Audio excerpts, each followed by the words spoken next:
What up, boys, and welcome back to yet another solo gold farm video. I know you guys like those. So in today's video, we're looking at a farm where you can get multiple collectible items that could fetch you a fortune, because there's not a lot of people doing it. There's not a lot of people aware of it. So before we dive straight into the video, big thank you to every single one of you guys that has picked up the 0 to 10 million gold guide. Makes me super happy that you guys are enjoying the book and all the updates that I'm doing to book. And if you're one of them and you like the book, you're definitely going to like the VIP Discord as well.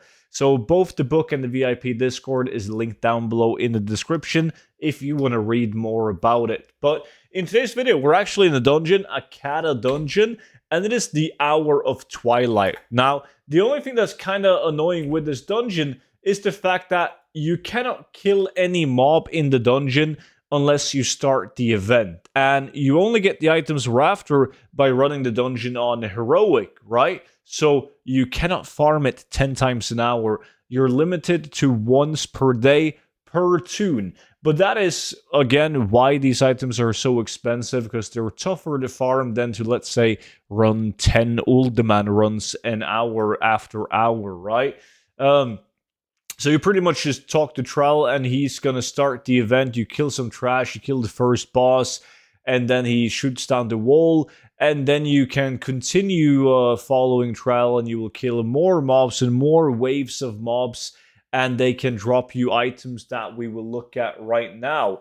So if I mount up, we can take a look at the items that are posted on my realm, because not all of these items that you can get in this dungeon is actually up on my full pop realm. So we have items like Drapes of the Dragon Shrine, which is a unique item, the only item of its kind that looks exactly like this. So collectors are going to love that.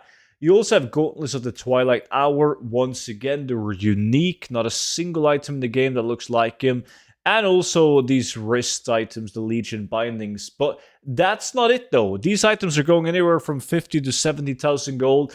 And there's even more. So thanks to this legend in the Wowhead comment section, he has the full list of the Hour of Twilight heroic items. Now, obviously, we don't care about something like a neck with the dodge, right? We're only after the transmog items, but there is quite a few of them. And one thing that caught my attention was when you enter the dungeon, there's like the dungeon mobs and the bosses, but then you also have, like, in the open world of the dungeon, you have a bunch of just random mobs. Now, there is no confirmed loot from these mobs dropping the epics. They do drop green items, gray items, silver, the whole shebang.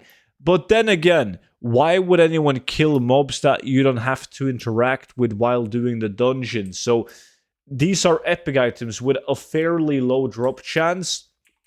And I'm just guessing that nobody has really killed these mobs, right? And therefore there's no statistics on a Wowhead or anywhere if they can actually drop epics. But if they can, all of a sudden you have way more mobs to kill, like on each tune daily, for a chance of getting these epic items. But don't take it from me, though. I have no clue if they can drop it. You will hit these like invisible walls when you try to walk around killing these mobs, so you cannot go through the entire Dragon Blight killing mobs, because as you can see, I'm running through into an invisible wall. But I think that there's a big chance that these items or these mobs can drop the BOE epic items, just because of the way that Blizzard generates loot tables in the game. They don't really target specific mobs. But yeah, there's no confirmed loot from any of these other trash mobs on the epic. So if you guys do try and test out killing these mobs and you actually get an epic, let us all know in the comments section. I would really appreciate that, because that changes a lot.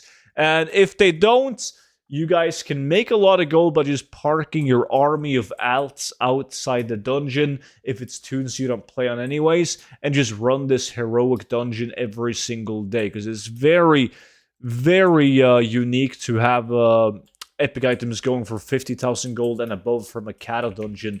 But it would make sense because of how hard they are to get compared to a lot of other dungeon farms. But with that being said, though, that was pretty much it for today's video. So if you want to watch more videos like this one, just make sure that you are subscribed to the YouTube channel, because that way you'll be notified whenever I upload another new gold farm. So guys, once again, appreciate you watching the video, and I will see you all back in at tomorrow's video. But until then, bye bye.